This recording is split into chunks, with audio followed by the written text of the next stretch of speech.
Apa jadinya kalau seorang remaja dari pinggiran kota yang keras jatuh cinta dengan gadis terkaya di kota? Di dunia mereka, cinta bukan cuma soal perasaan, tapi soal bertahan hidup di tengah prasangka. Inilah kisah John dan Elizabeth, dua remaja nekat yang menembus batas kelas sosial demi sebuah rasa yang hampir mustahil untuk bersatu.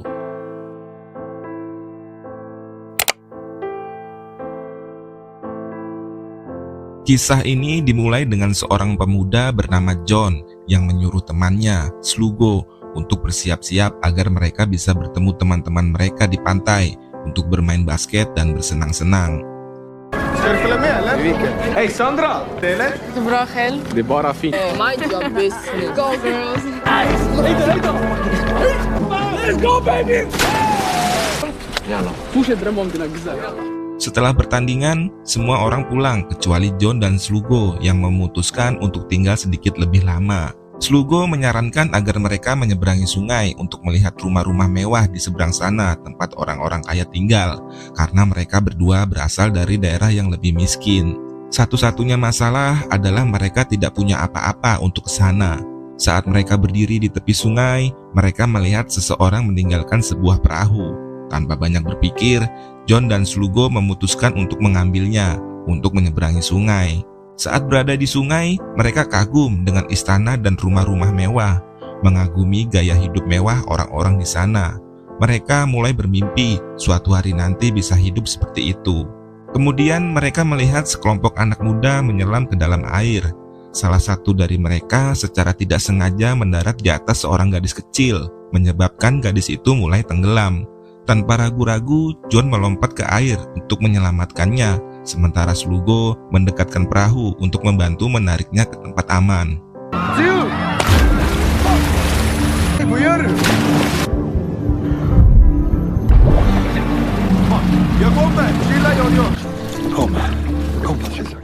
Nama gadis kecil itu adalah Patricia. John dan Slugo berhasil mengembalikan Patricia dengan selamat kepada ayahnya, Frank, yang sangat berterima kasih kepada mereka. Untuk menunjukkan rasa terima kasihnya, Frank mengundang mereka ke rumahnya agar John bisa berganti pakaian kering. Ketika mereka tiba, mereka menemukan bahwa Frank sangat kaya dan tinggal di rumah yang megah. Saat Frank membawa Patricia ke kamarnya, John menunggu di ruang tamu. Saat itulah dia melihat Elizabeth, putri sulung Frank yang cantik, yang tampak agak terkejut melihat John dan Slugo di rumah ayahnya. Frank menjelaskan apa yang terjadi dan kemudian dia menawarkan John pakaian kering. Frank bersikeras untuk mengantar John dan Slugo pulang setelah itu. Keesokan harinya, Elizabeth dan ayahnya, Frank, menyambut nenek mereka yang datang untuk tinggal bersama mereka selama beberapa hari. Jelas bahwa Elizabeth masih merasa sedih, meskipun tidak ada yang tahu mengapa. Saat sarapan, neneknya membuat Elizabeth kesal dengan mendesaknya untuk memutuskan universitas mana yang ingin dia masuki dan bersikeras agar dia mendaftar di universitas terbaik. Frank ikut campur dan menyuruh ibunya untuk membiarkan Elizabeth memilih jalan yang ingin dia tempuh. Dia juga berbagi bahwa ia memutuskan untuk menjual rumah mewah itu. Elizabeth setuju dengan ayahnya, tetapi neneknya sangat tidak setuju, berpendapat bahwa mereka bisa saja menyewa seseorang untuk mengurus rumah itu daripada menjualnya. Sementara itu, John sedang berbicara dengan ibu dan ayah tirinya yang menanyakan tentang rencana kuliahnya. John mengatakan bahwa ia telah mendaftar ke sekolah drama, tetapi ayah tirinya mengejeknya akan mimpinya. Di sisi lain, ibunya mendukungnya, memberi selamat atas bakatnya di bidang teater dan mengatakan bahwa pilihannya adalah pilihan yang tepat. Terlepas dari dorongan dari ibunya, John tampak kesal dengan kata-kata ayah tirinya yang meremehkannya. Kemudian John bertemu dengan teman-temannya dan menemukan bahwa mereka berencana untuk merampok rumah Frank, mengikuti saran Slugo. Slugo telah memperhatikan kekayaan Frank ketika mereka mengunjunginya setelah menyelamatkan Patricia.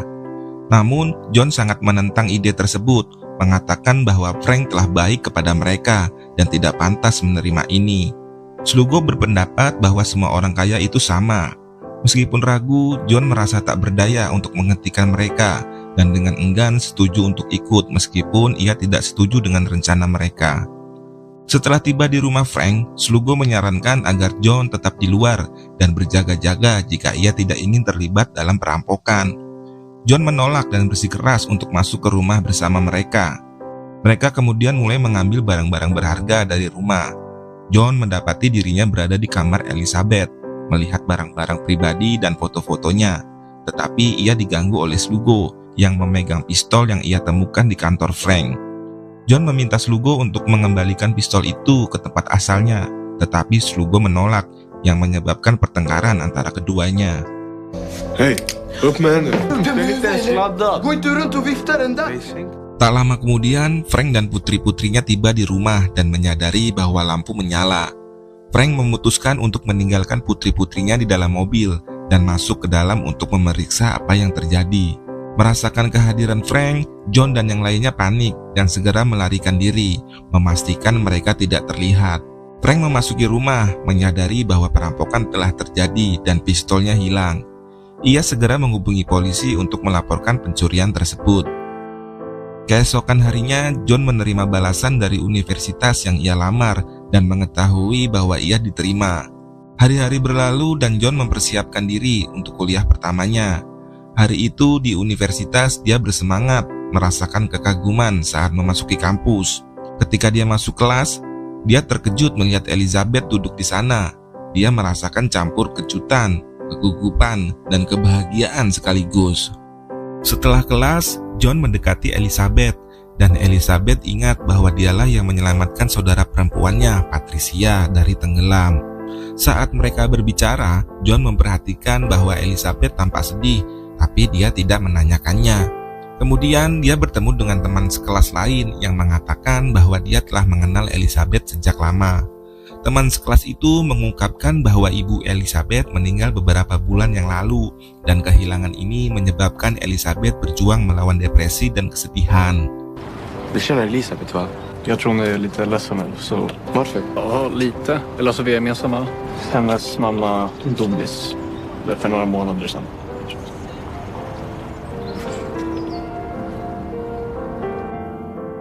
John menghabiskan malam memikirkan Elizabeth sampai-sampai dia mulai mencarinya di media sosial. Tampaknya Elizabeth juga mencari John karena dia memberitahu ayah dan saudara perempuannya bahwa John kuliah bersamanya. Patricia sangat senang mendengar ini dan meminta Elizabeth untuk mengundang John ke pesta ulang tahunnya. Kembali di rumah, John berbicara dengan ayah tirinya yang menawarkan uang kepadanya agar tidak terlibat masalah dengan teman-temannya yang pencuri. John menjadi marah dan menjawab dengan kasar, merasa frustasi dengan sikap ayah tirinya. Keesokan harinya, Elizabeth terlihat sangat kesal dan dosen memarahinya di depan seluruh kelas. Dia keluar ruangan dengan marah, tetapi John mengikutinya, berharap dapat menghiburnya atas kehilangan ibunya. Namun karena alasan yang tidak diketahui John, Elizabeth membentaknya dengan marah. Elisabeth! Du glömde ditt manus. Tack. Är det okej för jag hörde om din mamma? Vem sa det till dig? Vadå, hur många vet det här? Vet hela klassen där? Keesokan harinya, John mendekati Elizabeth untuk meminta maaf atas upaya sebelumnya untuk menghiburnya. Elizabeth menerima permintaan maafnya, dan yang mengejutkan John, Elizabeth mengundangnya ke pesta ulang tahun saudara perempuannya, Patricia. John setuju dan memberikan nomor teleponnya kepada Elizabeth agar dia dapat menghubunginya. Kemudian, John pulang dan mencoba menghadapi ayah tirinya. Dalam pertengkaran sengit, ayah tirinya menuduhnya terlalu bergantung. Saat itu teman John ikut campur, mengancam ayah tirinya dengan pistol yang dicuri dari rumah Frank. Temannya membantu John yang berterima kasih kepadanya karena telah membantunya. Keesokan harinya, John menghadiri pesta ulang tahun Patricia. Dia mengucapkan selamat kepadanya dan segera disambut oleh Elizabeth yang membawanya ke kamarnya. Mereka duduk bersama dan menikmati ketenangan, menjauh dari hiruk-pikuk pesta. Tampaknya Elizabeth mulai tertarik pada John dan mereka setuju untuk pergi bersama keesokan harinya. Setelah pesta, John mengucapkan selamat tinggal kepada Elizabeth dan pulang, hanya untuk terkejut mendapati ibunya menangis. Suaminya telah menceraikannya, membuatnya hancur. John tetap di sisinya untuk menghibur dan mendukungnya selama masa sulit ini. Ska du iväg någonstans? Ja, jag ska på teater. Jag måste tillbaka till jobbet snart. Jag ser helst att du är Patricias häst. Patricia behöver dig. Nej, hon behöver dig nu. Ja, men jag kan inte vara på 2. Keesokannya, Elizabeth tidak bisa bertemu John seperti yang direncanakan mereka sebelumnya, karena dia harus tinggal di rumah dan merawat adik perempuannya. Akhirnya dia menelpon John dan menjelaskan bahwa ayahnya, Frank, telah memerintahkannya untuk tinggal di rumah. Dia meminta John untuk datang dan John setuju. Ia meminta teman-temannya untuk mengantarnya ke rumah Elizabeth. Namun di sana teman-temannya bersikeras agar Elizabeth ikut keluar bersama mereka daripada tinggal di rumah. Setelah ragu-ragu, Elizabeth memutuskan untuk meninggalkan adiknya di rumah dan bergabung dengan John dan teman-temannya untuk bersenang-senang bersama. Dunja Elisabeth. Om det är så jävla stort som du säger, då är det väl bara att skaka av. Tror ni? Hej, lyssna. Det här är min broder.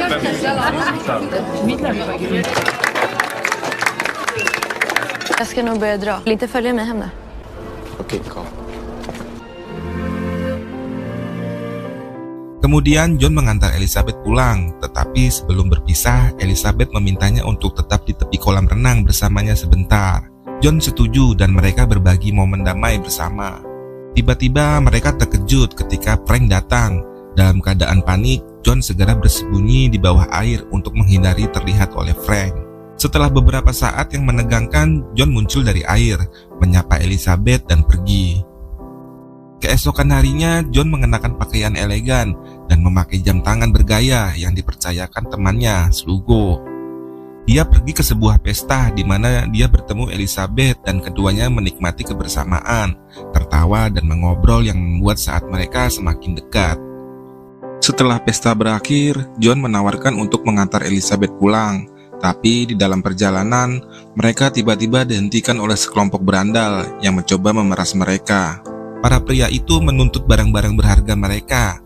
John ragu untuk menyerahkan jam tangan mahal Slugo karena tahu betapa berartinya jam tangan itu bagi temannya.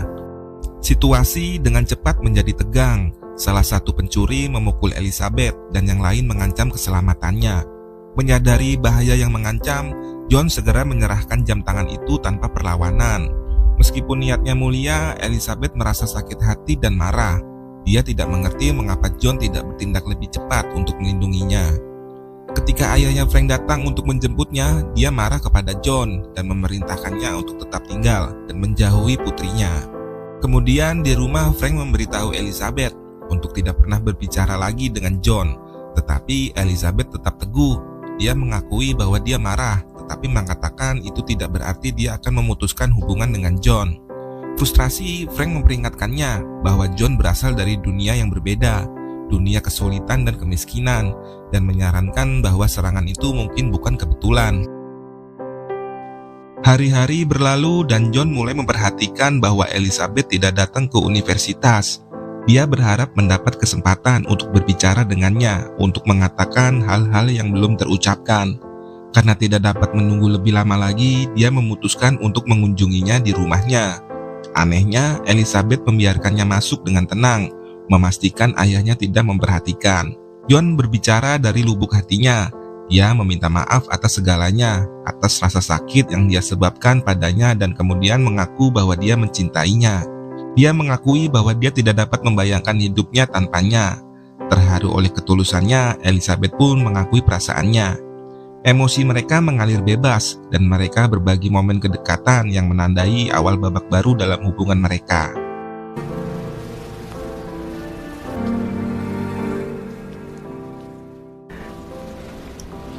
Mereka menghabiskan hari-hari berbagi bersama, menemukan kembali kebahagiaan dalam kehadiran satu sama lain. Tetapi kedamaian ini tidak berlangsung lama. Suatu hari, John menerima telepon dari Slugo.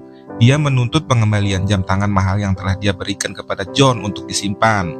John setuju untuk bertemu dan menjelaskan semuanya. Ketika mereka bertemu, John mengatakan yang sebenarnya kepada Slugo. Jam tangan itu telah dicuri pada malam serangan itu. Slugo menjadi marah. Dia mengungkapkan bahwa jam tangan itu adalah harapan terakhirnya untuk melunasi hutangnya dan sekarang hidupnya mungkin dalam bahaya. Karena putus asa untuk membantu, John muncul dengan ide nekat. Mereka bisa mencuri peralatan audiovisual berharga dari studio universitas dan menjualnya untuk melunasi hutang Slugo. Terlepas dari resikonya, mereka tetap menjalankan rencana tersebut. Keesokan harinya, Elizabeth menerima pesan tak terduga dari John. Dalam pesan itu, dia mengatakan kepadanya bahwa dia tidak pantas untuknya, bahwa dia seharusnya bersama seseorang yang lebih baik. Kata-katanya membuat Elizabeth bingung dan patah hati. Dia membaca pesan itu berulang-ulang, mencoba memahami apa yang salah. Di universitas, berita menyebar bahwa beberapa peralatan perekaman berharga telah dicuri. Yang lebih mengkhawatirkan adalah pencuri menggunakan pintu masuk tersembunyi di langit-langit yang hanya diketahui oleh segelintir orang. Para siswa dan beberapa teman Elizabeth mencoba menganggapnya sebagai kebetulan, tetapi keraguan mulai muncul. Kemudian hari itu Elizabeth pulang dan mendapati ayahnya menunggunya. Dengan ekspresi serius, ayahnya menunjukkan rekaman dari kamera keamanan. Hatinya hancur saat menonton video itu. John dan teman-temannya terlihat jelas membobol rumah mereka. Frank mengakui bahwa dia memilih untuk tidak melaporkan John ke polisi karena rasa terima kasihnya telah menyelamatkan Patricia. Namun Elizabeth hancur bahwa seseorang yang dia percayai, seseorang yang dia cintai mungkin telah menjalani kehidupan ganda atau terlalu berat untuk ditanggung. Beban pengkhianatan kembali menyeretnya dalam kesedihan dan cahaya yang mulai dia rasakan perlahan memudar. Beberapa hari kemudian, John masih diliputi kesedihan. Dia duduk diam, berjuang dengan patah hati dan rasa bersalah. Slugo mencoba menghiburnya, mendesaknya untuk tetap kuat, tetapi percakapan mereka terganggu ketika seorang penjahat terkenal menghadapi Slugo karena hutangnya yang belum dibayar.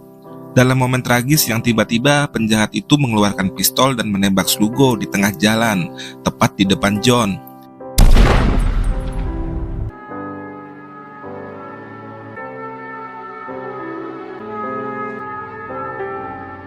Terkejut dan hancur, John pun menangis, tak percaya dengan apa yang baru saja terjadi. Gelombang amarah melanda di dirinya, dan ia memutuskan untuk menyelesaikan masalah ini sendiri.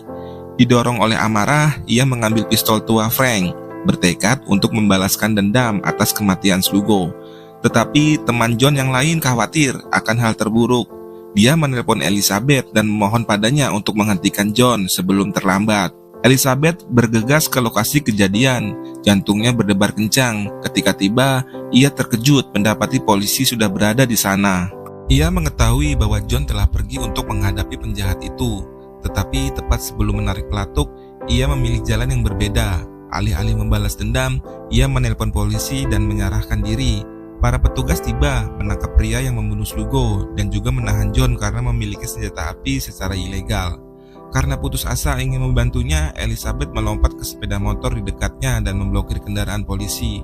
Meskipun mereka berusaha memindahkannya, dia menolak untuk pergi. Para petugas yang tidak yakin harus berbuat apa memutuskan untuk menahannya juga. Tetapi Elizabeth memiliki rencana dengan tetap berada dalam tahanan bersama John. Dia berharap dapat menekan ayahnya, Frank, menggunakan pengaruhnya untuk membebaskan mereka berdua dan menghapus catatan kriminal John. Yang dia inginkan sekarang hanyalah masa depan bersamanya, apapun yang terjadi. Vad fan gör du? Vad fan gör du?